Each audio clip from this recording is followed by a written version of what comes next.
guys? Well, yeah. Okay. Well, if you don't know me, my name's Jonathan. Sophomore, whatever. Piece of paper.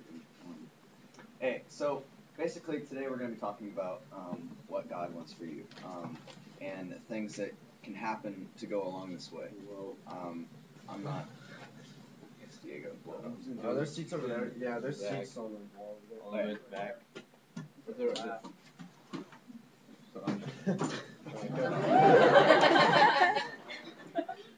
It's like a maze, man. Yeah. Okay. Well, anyway, I'm just gonna kind of talk about a thing that happened to me about a month or so ago. I went to nationals, Detroit, Michigan, for a violin solo. Yeah, you went too? No, I just like Michigan. Oh, okay. Okay. Anyway, so and I'm going there, and I'm like, okay, God, I don't know why you put me here. Because when I went to district competition, I literally, all my competition dropped out right before. I went on as the first, and everyone else just dropped out.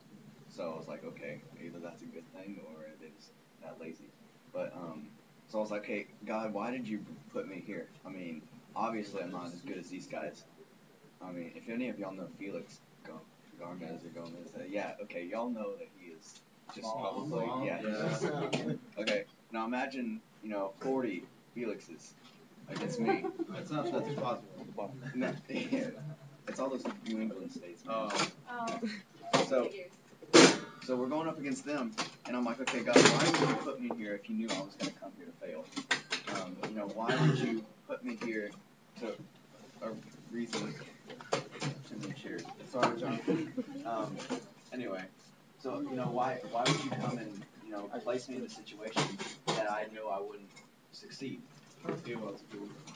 So as I'm there, I go in, I do my competition, and I practice for like 3 hours before I go on. But I was like, hey, maybe God's gonna be like, okay, Jonathan, you're gonna have this amazing violin skill. You're gonna be like Devil Went Down to Georgia good by that time. So I get up there, and if some of y'all know, I wrote the piece. So I get up there, and I play it, and as I'm playing, I'm so nervous, and I'm like, God, this is for me. This is for scholarships. This is for everything.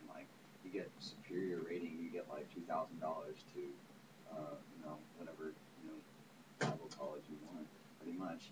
So, and I'm like, okay, God, what do you want? And then all of a sudden, I get up there, and the piece that I wrote, I go too fast. I end up skipping all this stuff.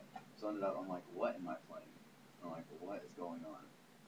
So we're on our way back, and we get back in the airport, and I'm going through it. I'm so down, because I'm like, what did you even want me to come here for if I haven't done anything, I haven't been bring anybody to Jesus.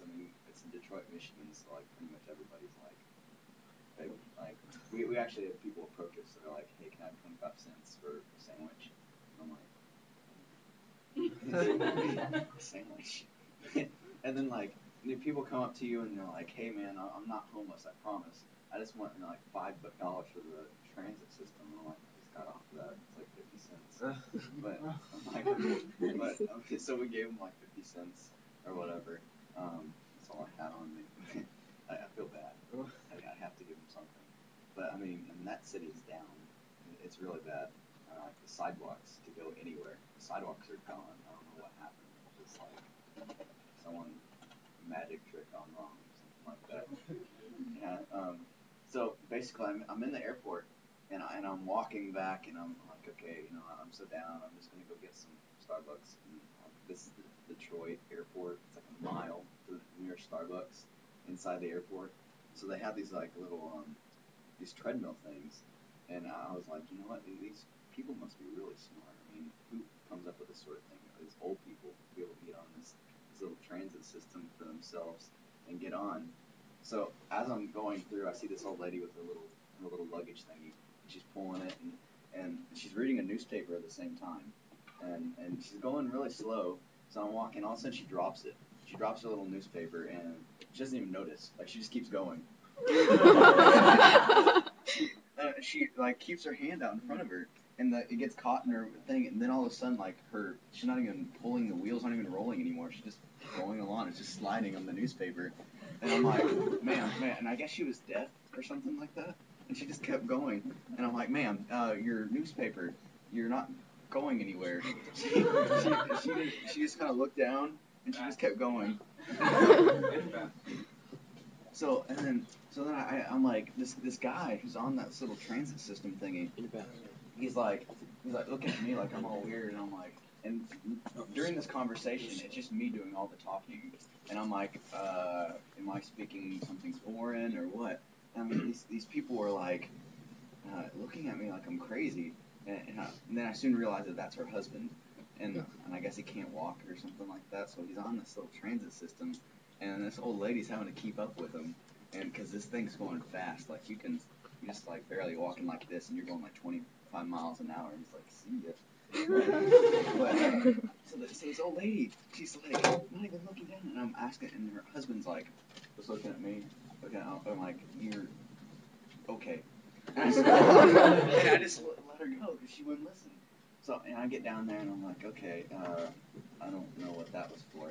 So I get down to Starbucks and I get my drink or whatever, and I'm walking back and I'm still kind of praying, and I'm like, because we're about to leave, and I'm like, okay, you brought me here.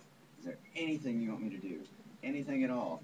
And at this time I'm like, okay, God, help me figure out something, that sort of thing. And I'm like, I guess I'm like caffeine type thing. I'm like kind of jittery kind of. But so we get there and he's like, okay, Jonathan, just chill. He's like, look up.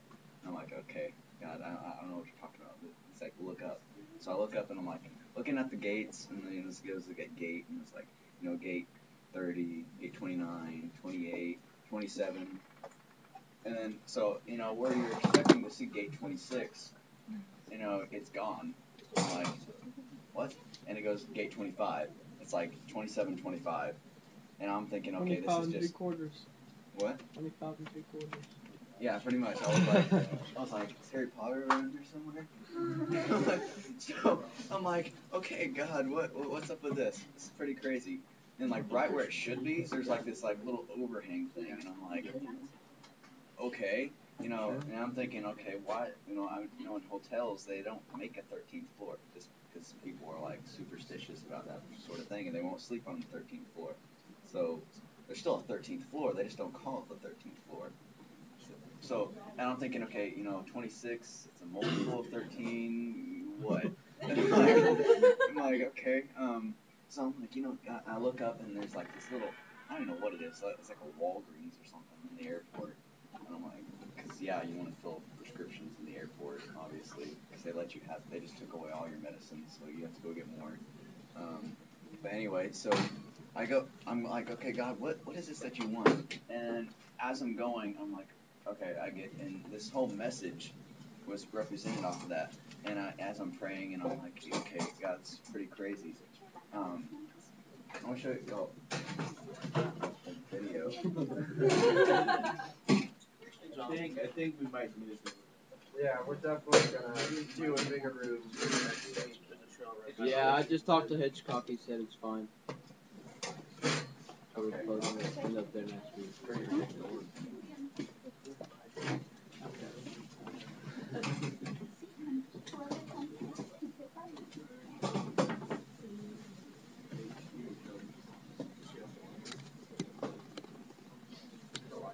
Is it a scary movie? No, this is basically a kind of a funny representation of it's depicting hell, but it's just a funny thing. And at the end, Such a funny it's not hell's not a funny thing. And it's got a pretty serious message to it at the end. It's just funny along the way, and I thought it tied in. I was like, where's my mouse here? Just click on screen. Welcome to hell.